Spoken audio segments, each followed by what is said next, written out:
People think and say what they see and hear. Welcome to the Daily Live Emission, where you can see and hear what the mainstream media doesn't want you to know. You know, there's so much happening so fast now after Labor Day. We're going to amp it up a bit and do one broadcast a week at a regular time.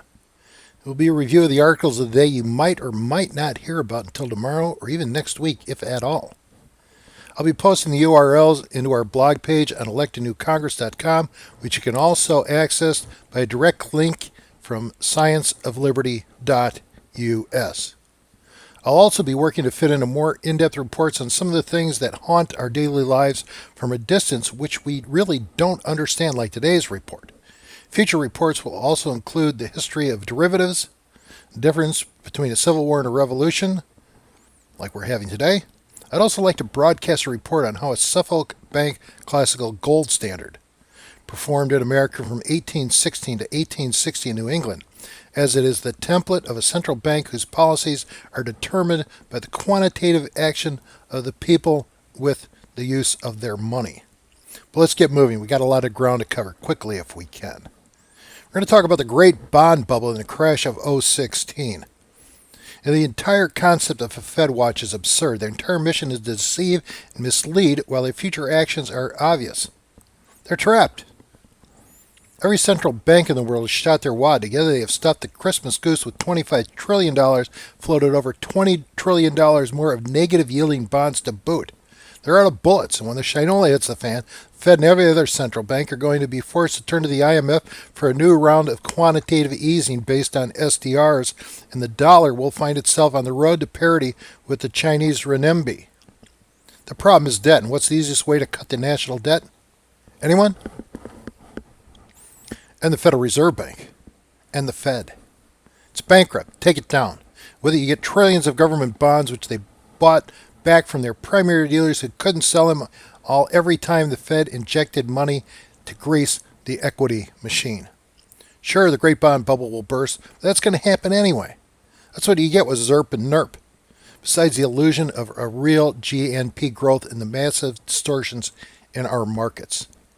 We've all read the reports from regulators that have prosecuted and fined for their ongoing criminal acts of Wall Street and London in precious metals, ETFs, futures contracts, and the manipulation of LIBOR rates till the corruption never ends. No one goes to jail, and there is no rule of law remaining in America. Politics imitates finance, and finance imitates politics like art and life imitate one another. And the unprosecuted crimes of Wall Street before the Securities Exchange Commission and our courts are no different than the blind eye that the United States Department of Justice turns to the gun-running schemes of the ATF, political repression by the IRS, and the stonewalling investigations of abuses pouring out of the Clinton State Department Foundation scandal, aided and abetted by the press whores of the mainstream media MSM. We're hearing from market leaders every day like Sam Zell, Paul Singer, Carl Icahn, Stan Druckenmiller, and Mark Farber, who are either out, short, and or long gold, silver. Even the pervert of Omaha, Warren Buffett, is completely out of derivatives that threatened to drag him and everyone else down in 2008. They are all sharing the expectation of the looming mother of all financial train wrecks, the crash of 2016. And while these individual titans of finance have the flexibility to move around the markets, the Leviathan too-big-to-fail banks like Citi, Bank of America, Deutsche Bank, and any number of pension and insurance funds are trapped in their chase for higher-yielding investments. Do not. So while others may duck and cover, get short, or make deposits into the insane world of blue chips and negative-yielding bonds to protect capital, those high-yield, slow-moving funds are trapped in any crash, and their losses are not only locked in, those losses threaten to wipe out their capital. And whose capital is that? Retirees and the common working men and women of America? And who else is going to take the brunt but the unrepresented members of our country in our government? Today, the problem is a giant bond bubble, and when it pops, it will lead to debacle of biblical proportions as high-yield bonds are wiped out, government bonds are inflated away. That's why gold and silver have rallied in the face of central bank and HFT/too big to fail pressures to wire the markets down. People are looking for safe havens, and the precious metals are going to go higher as a result. Look around the world, friends. The leaders of France, Germany, and Italy are meeting at the symbolic Mediterranean isle of Venice to contemplate the maintenance of the EU, while looming elections threaten the status quo. Insurging nationalist Marine Le Pen in France and comedian Beppe Grillo and Five Star looking to take over Italy in October elections.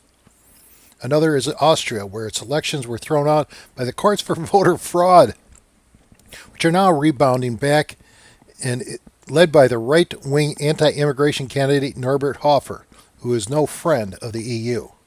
Spain is trying to form a government and can't, and Angela Merkel is melting as if someone has thrown a bucket of water on her as the right-wing German First Party, AfD, sprouts from the runaway Merkel EU refugee policy of rape and stupidity.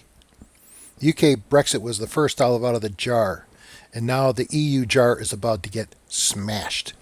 Let's not get away from bonds because that's the multi-million-dollar negative yield investment leading the way in a world filled with market disorientations that are reaching their crescendo. Think of all the high-yielding corporate bonds that have been floated to buy back stock, pay dividends for the past 7 years by central bank zero interest rate policies. Well, it's madness. While the Fed hasn't gone so far as to visibly step out and buy corporate bonds, they do the same thing through strawmen. Just like they use HFTs to levitate the markets, but not all markets, because central banks' efforts to support commodities has failed. Now that failure must inevitably cross over into all markets, because it has been the higher commodity prices that have been the underlying support of every artificially supported market. That's all of them. Well, save for precious metals. That these distortions have poured over into every other market and inter-market relationship has created new normals that can't possibly continue to exist. When they go, so goes the illusion of economic growth in a world that has been in a depression since 9/11. There are so many distortions in the market today that you need a pair of Hillary Clinton's new prism glasses in order to see a rainbow. A recent tragic example is the dissipating cattle futures market in Chicago, where the exchange is not adding new months to the contract as they have become meaningless. I mean, when the market has become so distorted that the market starts shutting down, you know you're getting to the end of the rope, right? That's exactly where we are today, but that's not the real story. And that's not why I've kicked off this episode of the Daily Live Emission by sharing with you the horror story of the dark, blind alley our rulers have led America down like so many mindless, myopic sheep that can't see past tomorrow, much less the butcher's blade flashing in the other end of the dark, blind alley. Because that's the real story. Because only once you understand who and what the butchers intend to do to the body politic can you understand the lobotomy about to be performed on America.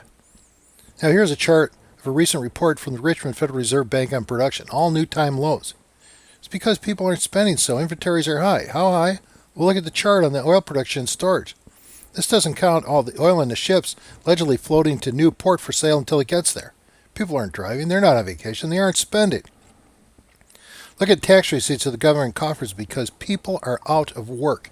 Speaking of out of work Americans, take a look at this chart showing the number of people officially out of the jobless count. Now you know how we get to 5% unemployment. The Bureau of Lies and Statistics just stops counting them, creating the illusion that the Fed is doing a great job. That's how the MSM reports it. It's called the Daily Live Emission. That's why we're here. Want more? Well, here's the Cass Freight Index of trucking shipping across the United States. Down. Income equality. The only country worse than the United States is Mexico. Are you kidding me? How about manufacturing newer orders? In the tank.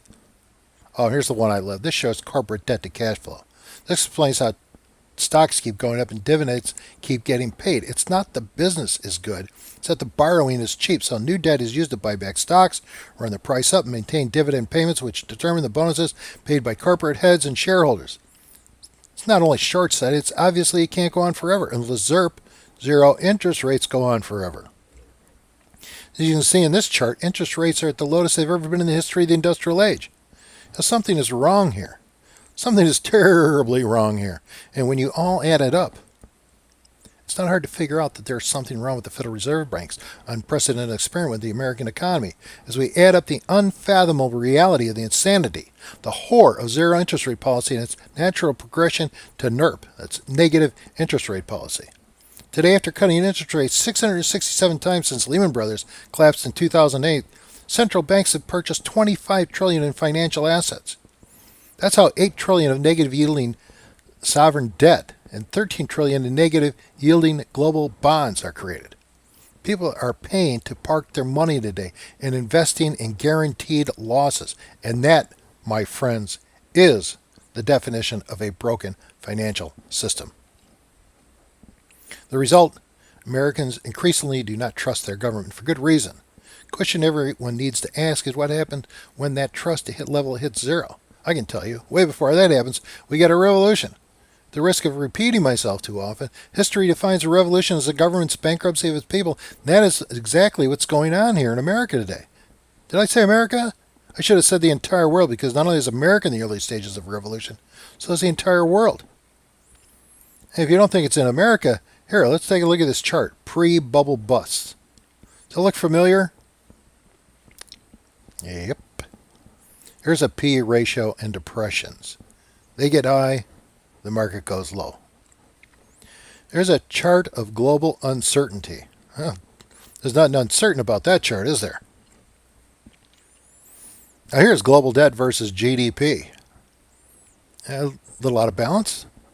Anyone? Now here's put open interest. This is how many people believe that the market's going down. Here's one I love. It's today. Chart of oil in storage in the United States. I think it's Cushing and West Texas crude. You'll notice in 2015, stocks were built. In 2016, they're building even higher. What is key to observe is at this time in September, when fuel stocks are being drawn down, they're not. They should be going down, and they're even rising more. So what's that tell you? Price of oil is going down. What happens then? Sovereign wealth funds start taking a hit. Bonds take a hit. It's a big mousetrap. It's a domino game. It just goes and goes. Oh, here's a chart on income growth. Negligent. Oh, here's one you'll love. Here's a chart on health care spending. That looks like one of Elon Musk's rocket ships, doesn't it? Straight up. How does that happen? Well, you can think the FDA and Obamacare, who regulate who and how and what drugs people can make, and feeding the insurance business. This is what happens when you have laws created by lobbyists and not by Congress. Here's a chart productivity in the United States from 1955 to 2016. Down from Nixon shock, then up through financialization, and then back down after 9/11 to new lows, going lower. Here's my favorite one. Here's the chart earning growth recovery history. This is the chart of all mothers of them all. It doesn't take long to see it. The blue is the contribution of new earnings driving the price of equities, i.e. stocks. The green is ERP compression, or in the vernacular of deranged economist, equity risk premium. ERP is the difference in the risk premium spread between assets, most notably 10-year treasuries and the equity markets. Falling rates around the world continue to make equities the only game in town. That's why they call it TINA, which stands for there is no alternative but to buy stocks. Or junk bonds, high-yielding junk bonds. But then your money goes away forever. I'm not making this stuff up, and it shows 90% of the growth, 92% of the growth in this dying 7-year recovery is driven by money being forced out of bonds and into the stock market in order to chase a higher yield. And where its biggest victims, like we said before, the ones who will be left holding the bag. The answer is, who takes risks for high yield returns today? That answer is pensions and insurance companies. It's like musical chairs. The players have been leaving the room and taking their chairs with them. The only ones left are those who represent all the pensioners and annuities held and hoped for by millions of everyday Americans. There's nothing but air holding up the markets today, and it's far worse elsewhere because central banks are buying stock and bonds. Japan is the largest shareholder in 25% of the Chinese stock market. That's 500 companies. Incredibly, the Central Bank of Switzerland owns more Facebook stock than Mark Zuckerman. And it's like that the world over, increasingly. That's why this chart, I'm sure, is much lower than when I first came across it a few months ago. And again, take you back to the chart of Americans who trust the government. Again, what happens when it gets to zero? What do all these charts tell you? They tell you that America is in the first stage of a revolution. If you don't think so, would you like to know the deadlock, the no-lie indicator that the end of the world is nigh upon us? Here's a chart that really jumps out at you. Well, it really jumps out at me, and it scares the living hell out of me. That's right. The Cubbies, the Chicago Cubs, the North Siders, the lovable losers. Only they aren't losing. And should the Cubs win the World Series, it can only mean that the universal constant and all physical laws have been ripped, burned, and torn asunder. It means cats and dogs living together, and a sure sign that the great apocalypse is on upon us all, because for the Cubs to win it all must mean only one thing. It's the end of the world as we know it. So the right question is, what is our ruling elite planning to do about it? They have a plan. So let's shelve our revolution for a moment and examine what our rulers have in mind as we go crashing into a repeat of the 2008 crash, only this time in 016 on steroids. To do that, we have to set the table and lay out the game. SDR, special drawing rights. Just as 75 trillion of derivatives came crashing down in 2008 and threatened to take the entire financial world with it, today's derivatives are well over 600 trillion, an 800% increase in insanity. Further, whereas the too big to fail banks held almost 50% of all deposits in 2008, today they hold close to 80%. Feeling squeamish? Right. What bank is your money in? Demand deposits are liabilities on a bank's balance sheet, open to dissolution in any bankruptcy. Now you know why big money has parked trillions in NERP government bonds. Big money is afraid of losing principal, and they'll pay for the illusion of holding on to it. As you might recall, in 2008, the remedy was to throw money at the too big to fail banks and bail them out with quantitative easing to the tune of nearly $4 trillion. 10 to 20% of which the bank skimmed, with the remainder going to the federal government to spend some more. But now it's 2016 and all the world's central banks are tapped. They're out of powder in a game of musical chairs. It's a race to the death to the bottom. First one there loses and the rest pile on.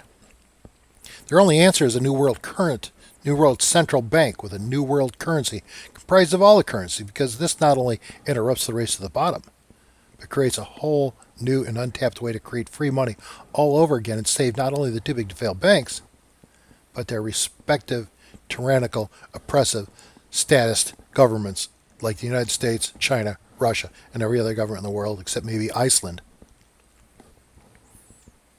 That's why. Enter SDRs in the IMF World Bank. Here are the seeds to destroy the dollar and dismantle America. SDRs will replace the dollar as the world's reserve currency, and there the yuan will replace the dollar. Our destruction is sealed, and the only way out is to reestablish a state of liberty in America and take the revolution of the people of China, Russia, Europe, the Middle East, Africa, and the Americas. We must free America and then free the world. That is what liberty legislation does. That is what liberty legislation is all about. Incredibly simple. It changes everything. Everything. But let's get back to those who have the power to bring down America. Now, who do you think controls the IMF and the World Bank? Well, who do you think set these two banks up, and who finances them? Well, the American people finance them, and it's really select people from New York City and Washington, D.C. that runs them. It's called our ruling oligarchs, our deep state. As Abraham Lincoln most aptly said, if America is destroyed, it will only come from within. And that's the truth. Whether you look upon it as a conspiracy or the tail end of a long cycle in a natural accumulation of greed, wealth, and avarice, you still end up in the same place. And that is where we are today. This cycle has to end and another begun, and that's why they call it a revolution, as one cycle is to revolve into the next. Let's talk about SWIFT, not Taylor Swift. We're going to talk about banking SWIFT. The key component that keeps America and the dollar at the top of the heap is America's check clearing system, called SWIFT, which stands for Society for Worldwide Interbank Financial Telecommunication. This gives America lip lock and control over banks and banking. This is how America enforces sanctions against obstinate countries that don't lie down and roll over to accommodate American foreign policy where missiles don't reach, like Russia, Iran, and China. The problem is our rulers use SWIFT like a bludgeon, like they did on BNP Paribas in France. Found out when the Obama administration finally collected a $9 billion fine for skirting American sanctions. What's Europe and the rest of the world's answer? It's called CIPS, Cross-Border Interbank Payment System.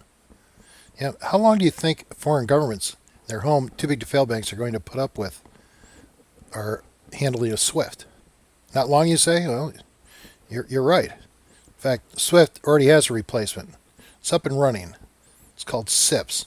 It stands for Cross-Border Interbank Payment System, and don't you forget it.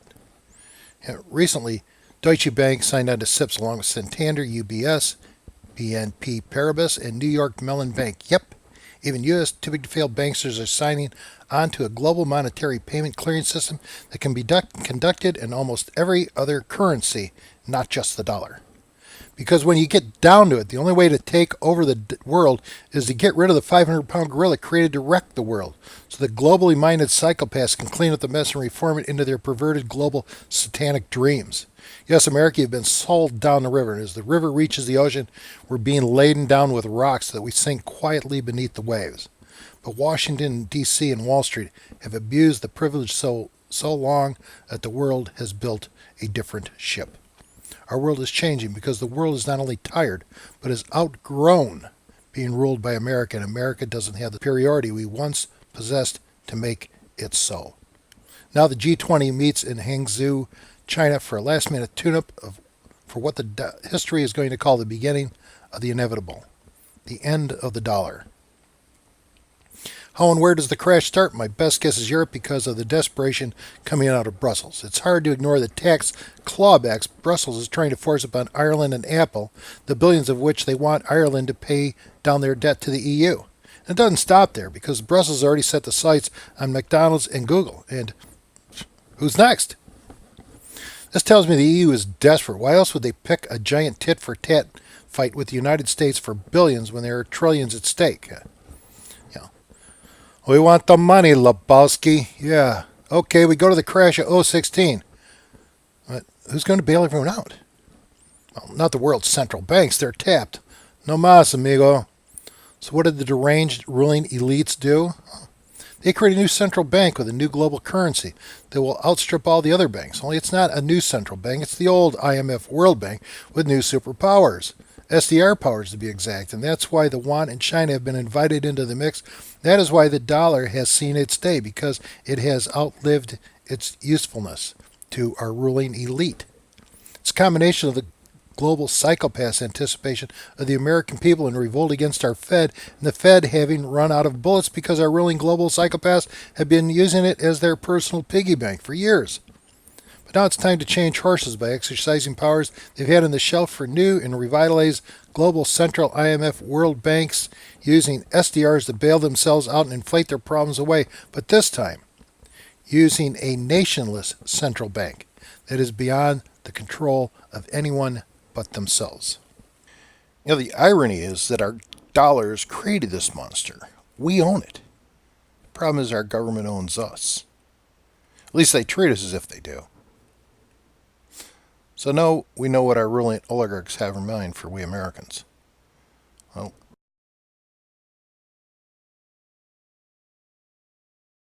how about the Chinese? Well, this is what the Chinese have in mind. China is intent upon a $1.4 trillion project touching 64 nations, 4.4 billion people representing 40% of the world's economy across all of Eurasia, which will install a geopolitical juggernaut that will exclude the United States. It's called the New Silk Road, now known as One Belt, One Road, or its acronym OBOR as OBAR, as it's officially referred to. Preliminary financial mechanisms are in place, and OBAR will connect Shanghai to every seaport in Eurasia from Pakistan's Gawar to Calais on the coast of France and everything in between. China's objectives are all the more obvious as China's state companies are buying up ports, tech companies from London to Moscow, from Stockholm to Athens to ensure its global grip on trade. The heart of it, China seeks to conquer Mackinder's heartland. History's theoretical key to ruling the world through trade instead of military conquest. Their strategy makes the South China Sea controversy a temporary one, designed to ensure the flow of ships bringing raw materials to and product from China with the rest of the world until OBAR becomes a fact. Then the South China Sea becomes not as important, but China will be so big by then that it'll dominate the South China Sea anyway.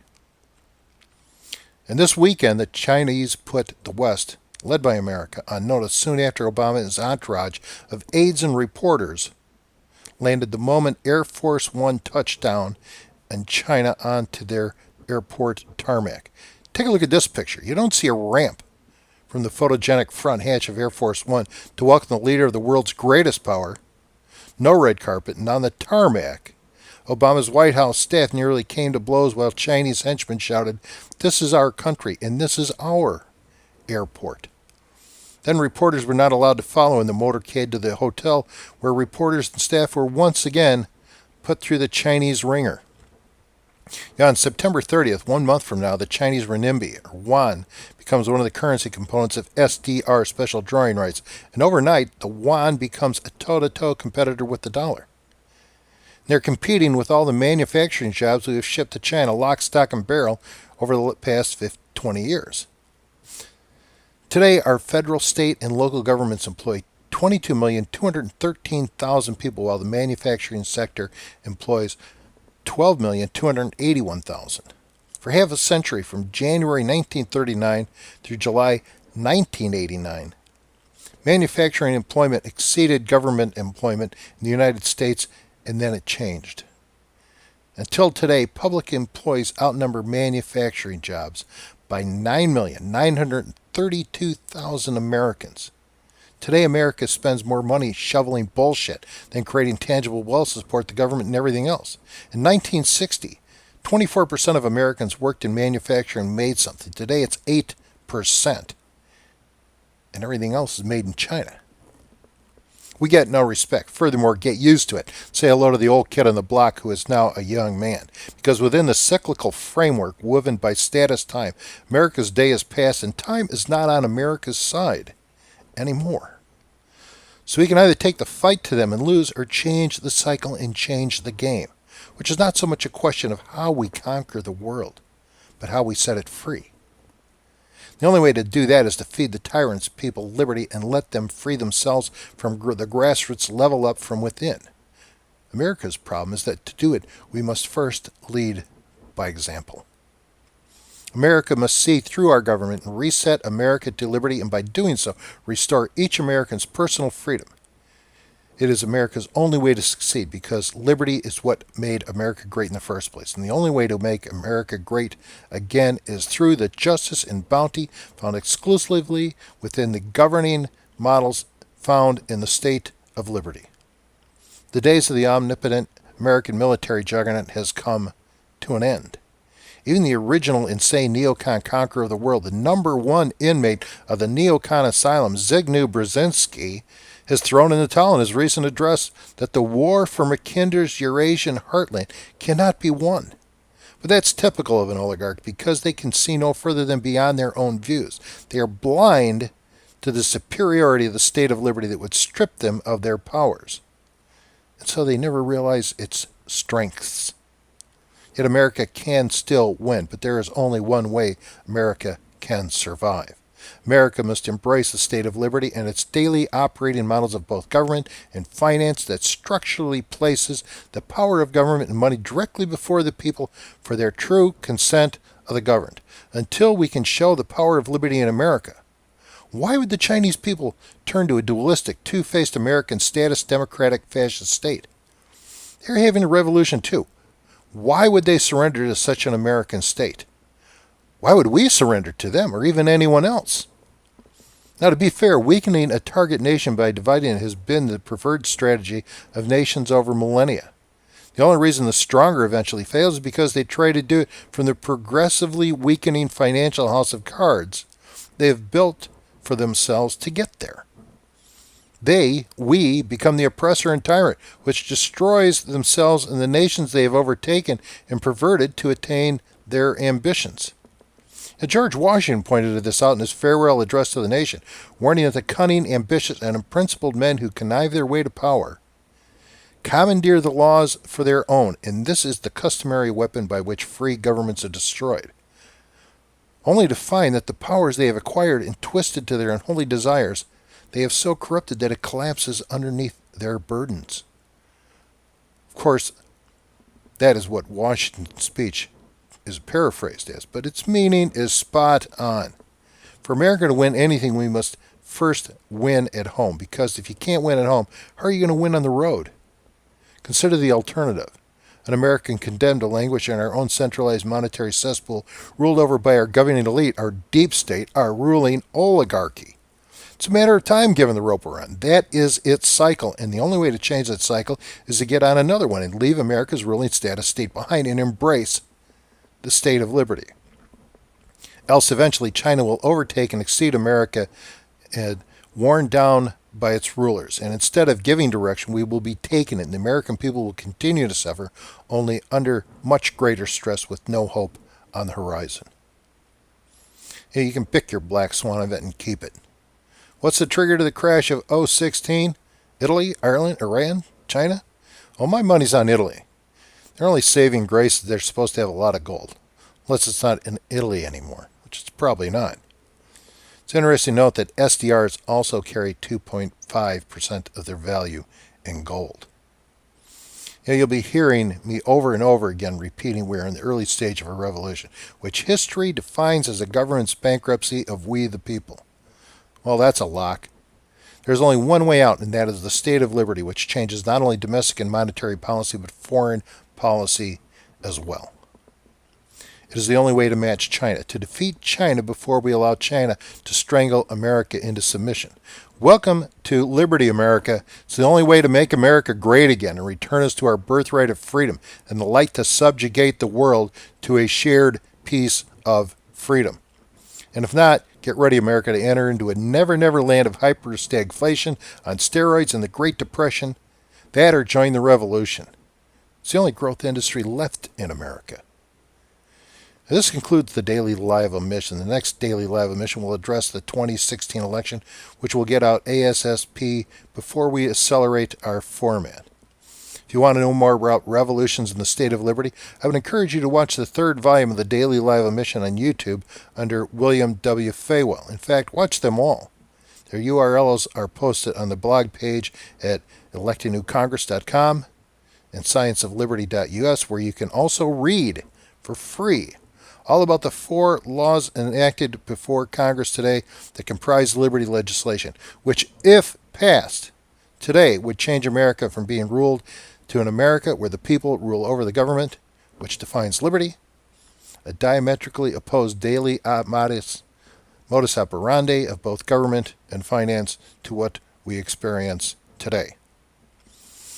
I would ask you to help spread the word about liberty legislation and liberty.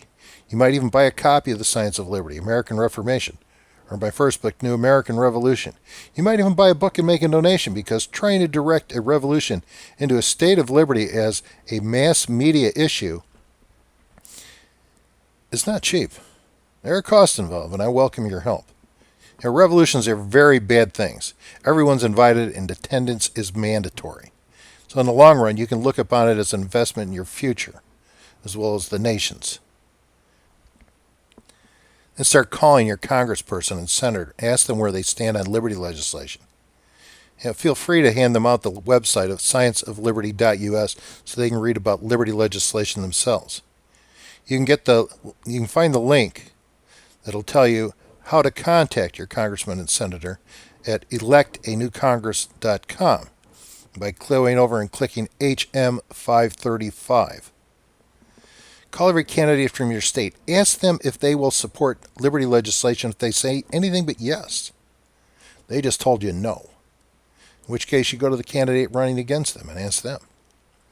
Then vote for the candidate that says yes, and ask your friends to vote for his, hers, yours, and our liberty and freedom. There is hope, America. Our goal is to free ourselves by embracing a state of liberty, because we must rule ourselves as God has meant us to be. Thank you for tuning in. I'm your host, William W. Faywell. Surf's up, America.